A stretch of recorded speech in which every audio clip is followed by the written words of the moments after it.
आइए अब चतुर्थों अध्याय पे चलते हैं, ज्ञान कर्म संन्यास योग। आप सभी से अनुरोध है कि इस वीडियो को अंत तक देखें और इस चैनल को लाइक, शेयर एंड सब्सक्राइब ज़रूर करें। धन्यवाद। श्री भगवान बोले, मैंने इस अविनाशी योग को सूर्य से कहा था। सूर्य ने अपने पुत्र मनु से कहा और मनु ने अपने पुत्र राजा इक्ष्वाकु से कहा। हे अर्जुन, इस प्रकार परंपरा से प्राप्त इस योग को राज ऋषियों ने जाना, किंतु उसके बाद वह योग बहुत काल से इस पृथ्वी लोक में लुप्त प्राय हो गया है। तू मेरा भक्त और प्रिय सखा है, इसलिए वही यह पुरातन योग आज मैंने तुझको कहा है, क्योंकि यह बड़ा ही उत्तम रहस्य है, अर्थात गुप्त रखने योग्य विषय है। अर्जुन बोले, आपका जन्म तो अर्वाचीन अभी हाल का है और सूर्य का जन्म बहुत पुराना है, अर्थात कल्प के आदि में हो चुका था। तब मैं इस बात को कैसे समझूंगा कि आपने ही कल्प के आदि में सूर्य से यह योग कहा था। श्री भगवान बोले, हे अर्जुन, मेरे और तेरे बहुत से जन्म हो चुके हैं, उन सबको तू नहीं जानता, किंतु मैं जानता हूँ। मैं अजन्मा और अविनाशी स्वरूप होते हुए भी तथा समस्त प्राणियों का ईश्वर होते हुए भी अपनी प्रकृति को अधीन करके अपने योग माया से प्रकट होता हूँ। हे अर्जुन, जब जब धर्म की हानि और अधर्म की वृद्धि होती है, तब तब ही मैं अपने रूप को रचता हूँ, अर्थात साकार रूप से लोगों के सम्मुख प्रकट होता हूँ। साधु पुरुषों का उद्धार करने के लिए, पाप कर्म करने वालों का विनाश करने के लिए और धर्म की अच्छी तरह से स्थापना करने के लिए मैं युग युग में प्रकट हुआ करता हूँ। हे अर्जुन, मेरे जन्म और कर्म दिव्य अर्थात निर्मल और अलौकिक है।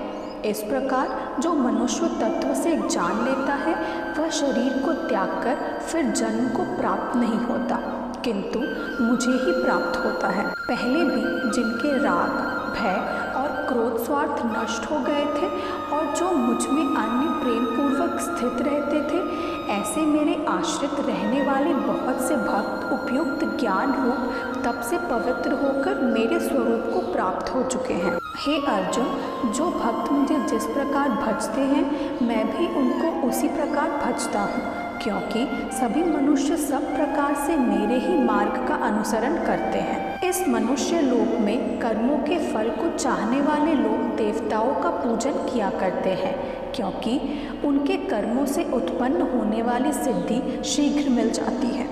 ब्राह्मण, क्षत्रिय, वैश्य और शूद्र, इन चार वर्णों का समूह गुण और कर्मों के विभाग पूर्वक मेरे द्वारा रचा गया है।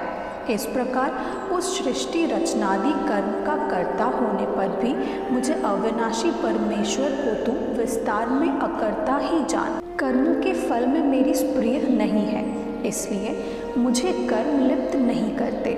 इस प्रकार जो मुझे तत्व से जान लेता है, वह भी कर्मों से नहीं बंधता। पूर्व काल में मुमुक्षुओं ने भी इस प्रकार जानकर ही कर्म किए हैं, इसलिए तू भी पूर्वजों द्वारा सदा से किए जाने वाले कर्मों को ही कर। कर्म क्या है और अकर्म क्या है, इस प्रकार इसका निर्णय करने में बुद्धिमान पुरुष भी मोहित हो जाते हैं। इसलिए वह कर्म तत्व मैं तुझे भली भांति समझाकर कहूँगा, जिसे जानकर तू अशुभ और अर्थात कर्म बंधन से मुक्त हो जाएगा। कर्म का स्वरूप भी जानना चाहिए और अकर्म का स्वरूप भी जानना चाहिए तथा विकर्म का स्वरूप भी जानना चाहिए, क्योंकि कर्म की गति गहन है। जो मनुष्य कर्म में अकर्म देखता है और जो अकर्म में कर्म देखता है, वह मनुष्यों में बुद्धिमान है और वह योगी समस्त कर्मों को करने वाला है। जिसके संपूर्ण शास्त्र सम्मत कर्म बिना कामना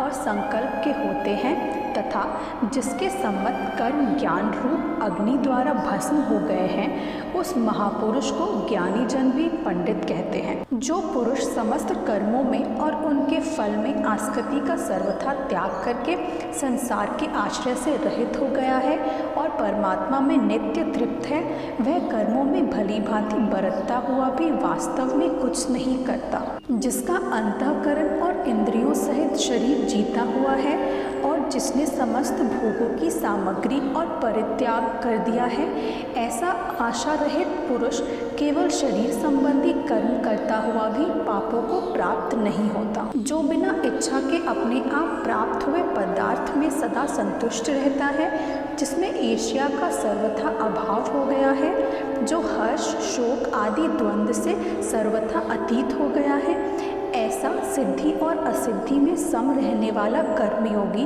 कर्म करता हुआ भी उनसे नहीं बंधता।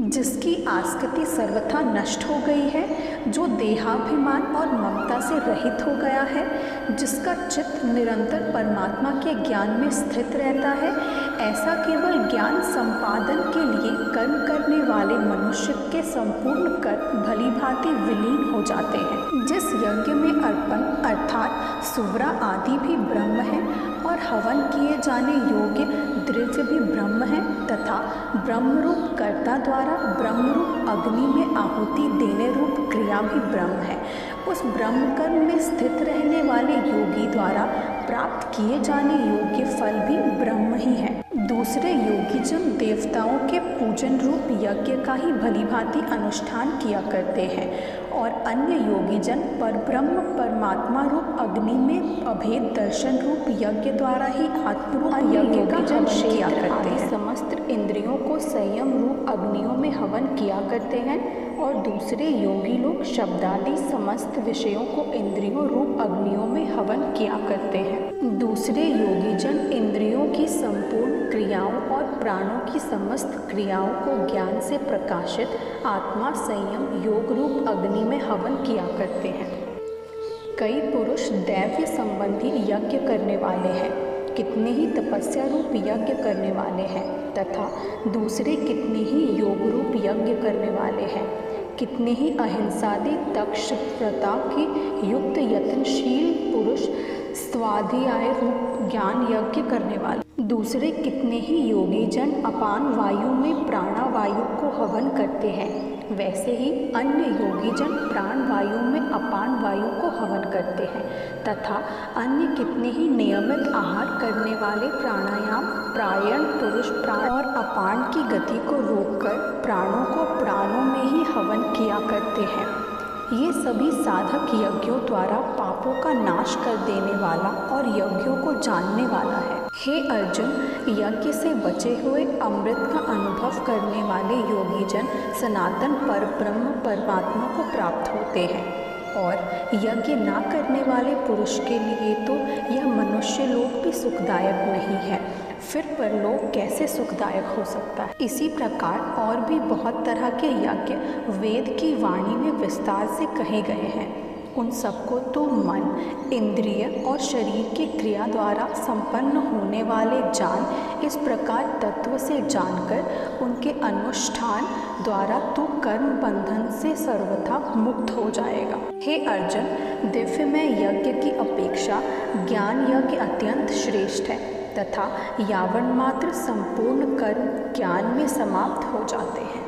उस ज्ञान को तो तत्वदर्शी ज्ञानियों के पास जाकर समझ, उनको भली भांति दंडवत प्रणाम करने से, उनकी सेवा करने से और कपट छोड़कर सरलता पूर्वक प्रश्न करने से वे परमात्मा तत्व को भली भांति जानने वाले ज्ञानी महात्मा तुझे उस तत्व ज्ञान का उपदेश करेंगे, जिसको जानकर फिर तू इस प्रकार मोक्ष को नहीं प्राप्त होगा। तथा हे अर्जुन, जिस ज्ञान द्वारा तू संपूर्ण भूतों को निशेष भाव से पहले अपने में और पीछे मुझे सच्चिदानंद घन परमात्मा में देखेगा, यदि तू अन्य सब पापियों से भी अधिक पाप करने वाला है तो भी तू ज्ञान रूप नौका द्वारा निसंदेह संपूर्ण पाप समुद्र से भली भांति तर जाएगा।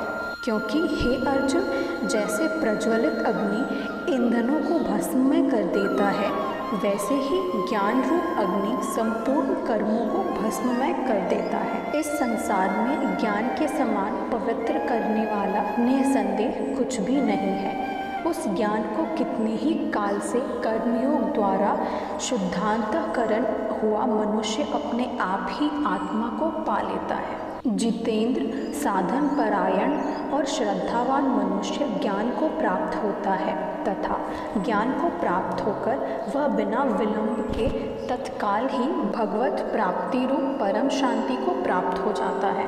विवेकहीन और श्रद्धा रहित संशययुक्त मनुष्य परमार्थ से अवश्य भ्रष्ट हो जाता है। ऐसे संशययुक्त मनुष्य के लिए ना यह लोक है, ना परलोक है और ना सुख ही है। हे धनंजय, जिसने कर्मयोग की विधि से समस्त कर्मों का परमात्मा में अर्पण कर दिया है और जिसने विवेक द्वारा समस्त संशयों का नाश कर दिया है, ऐसे वश में किए हुए अंतःकरण वाले पुरुष को कर्म नहीं बांधते। इसलिए हे अर्जुन, तू हृदय में स्थित इस अज्ञान जनित अपने संशय का विवेक ज्ञान रूप तलवार द्वारा छेदन करके समस्त रूप कर्मयोग में स्थित हो जा और युद्ध के लिए खड़ा हो जा।